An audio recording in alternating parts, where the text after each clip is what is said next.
Республика бойынша 3D бағдарламалаумен жабдықталған жаңа мектеп әзірге тек Жамбыл облысында ғана. Бүгін облыс әкімінің орынбасары Нұржан Календеров дарынды балаларға арналған мамандандырылған IT лицейде болды. Роботқа бағдарлама дайындап, республикалық жарысқа дайындалып жүрген жастармен жүздесті. 160 бала оқитын лицейде IT саласы компьютер бағдарламалары тереңдетіліп, ағылшын тілінде оқытылады.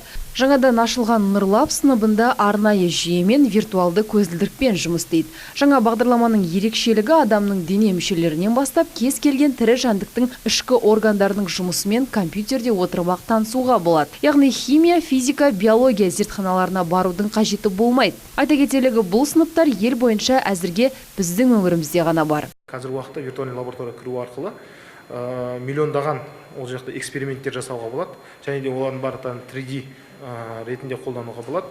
3D ретінде қолданған кезде бала оны нақты түсінеді, и моделін нақты көре алады. Ашылғанына аз уақыт болған мектеп оқушылары бір жыл ішінде бірнеше жобадан жүлделі келіп жатыр. Жаратылыстану бағытындағы мұндай сыныптар Жамбыл орталығындағы технопаркте де бар. IT Room бөлмесінде бағдарламалауды, Maker Lab'та 3D модельдеу мен робот конструктормен жұмыс істеуді үйретеді. 4-ші сыныптан бастап оқушылар өз беттерінше робот құрастырады.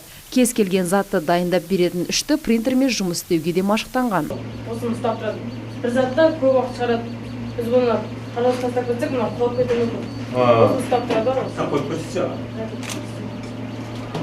10-шы сынып оқушысы Жаслан бір апта бойы жаңа көлігін құрастырып жатыр. Ол тіке және көлденең бағытта да шаршы тәрізді жүктерді көтере алатын болу керек. Осы туындысымен қаңтарда Алматыда өтетін жарысқа қатыспақ. Зат көтерген кезде, мысалы кубикті көтеретін кезде, ол соның төбесіне қой керек та, кубиктің төбесіне.